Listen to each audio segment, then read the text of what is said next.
Très bonne nouvelle pour le Real Madrid avant le Classico. Real Madrid, Luka Modric se lâche sur sa situation chez les merengues.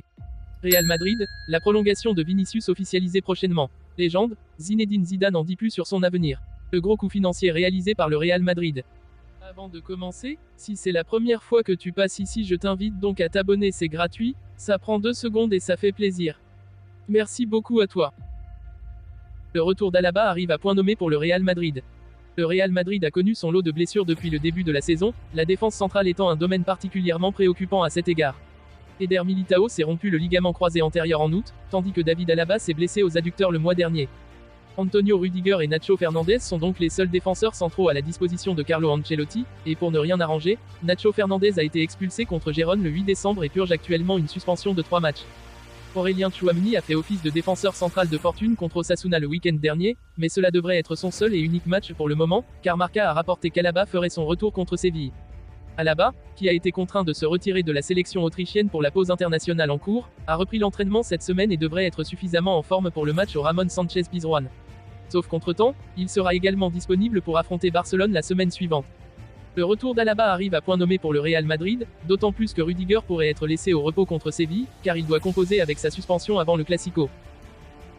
Si Luka Modric, 38 ans, joue moins au Real Madrid, le Croate ne compte pas baisser les bras lui qui se sent toujours en pleine forme. À 38 ans, rares sont les joueurs à posséder la même forme que Luka Modric. Le Ballon d'Or 2018 continue de proposer un bon football lui qui est arrivé dans la Casablanca en 2012. S'il a prolongé jusqu'en juin 2024, la situation de la star croate a cependant changé cette saison. Le milieu de terrain offensif est victime de l'arrivée de Jude Bellingham qui brille pour ses débuts. Luka Modric ne baisse pas les bras. Si certains pensent que c'est le début de la fin pour Luka Modric, ce dernier n'est pas de cet avis. Ma situation au Real Madrid. Eh bien, c'est nouveau pour moi de ne plus jouer autant qu'avant et autant que je le voudrais. Vous savez, je veux toujours jouer, je ne veux pas avoir des pauses. Je ne veux pas prendre de vacances d'autant plus que je me sens bien, a-t-il d'abord commenté en conférence de presse avec la Croatie. C'est simplement la situation actuelle et cela peut avoir des avantages pour le futur, donc nous verrons, mais je ne veux pas de ça, je veux jouer, si nécessaire tous les 3 jours, parce que je me sens bien physiquement. Ce serait une autre histoire si je ne me sentais pas bien mais physiquement et mentalement je suis encore présent, a ajouté Luka Modric. J'ai envie de jouer, tout ce qui se passe autour de moi est un processus normal, donc je l'accepte simplement comme ça et je dois me préparer mentalement à cette situation, l'accepter et passer à autre chose, a conclu Luka Modric qui est visiblement toujours ambitieux. Dans le viseur de l'Arabie Saoudite ou encore de la MLS, le Ballon d'Or 2018 semble très loin de dire adieu au football malgré ses 38 ans. Vinicius est une pièce maîtresse dans le projet à court et long terme du Real Madrid. Alors qu'il avait rejoint la capitale ibérique en 2018, l'ailier gauche est monté en puissance au fil des saisons afin de devenir l'un des meilleurs joueurs du monde actuellement. Son contrat expirant en 2024, les dirigeants merengues avaient trouvé, la saison passée, un accord pour prolonger leur pépite jusqu'en 2027. Par la même occasion, le Brésilien bénéficierait d'une large revalorisation salariale qui lui permettra d'avoir l'un des plus gros cachets du club 14 fois vainqueur de la Ligue des Champions. Pour autant, cette prolongation n'a toujours pas été officialisée. Alors qu'elle devait avoir lieu juste avant cette trêve internationale, le fait que Florentino Pérez ait été testé positif au Covid-19 a retardé l'échéance. Finalement, selon les dernières indiscrétions de Relevo, Vinicius et le patron du Real Madrid devraient poser ensemble stylo en main la semaine prochaine.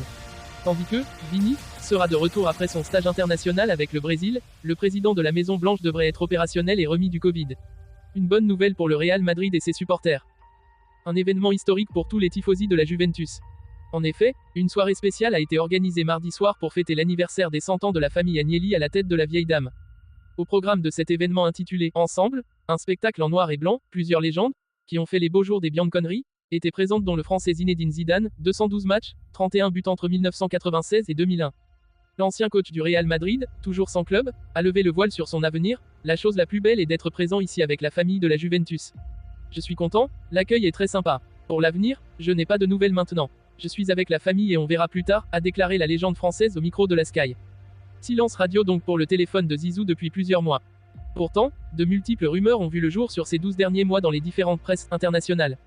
Du Paris Saint-Germain à l'équipe de France en passant par Manchester United, le Real Madrid, la Juventus voire même l'Olympique de Marseille ou l'Arabie Saoudite, son nom revient avec insistance mais pour le moment, Zinedine Zidane veut profiter en attente de son prochain challenge. Et au vu de ses succès passés, nul doute que ce prochain défi tombera bien plus vite que l'on peut croire. Ils ont 25 ans ou moins et seront prépondérants pour le Real Madrid à court, moyen et long terme.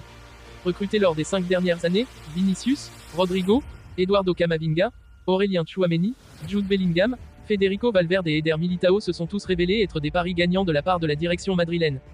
D'une dynastie à une autre. C'est ce qui a fait la force du Real Madrid au fil de son histoire.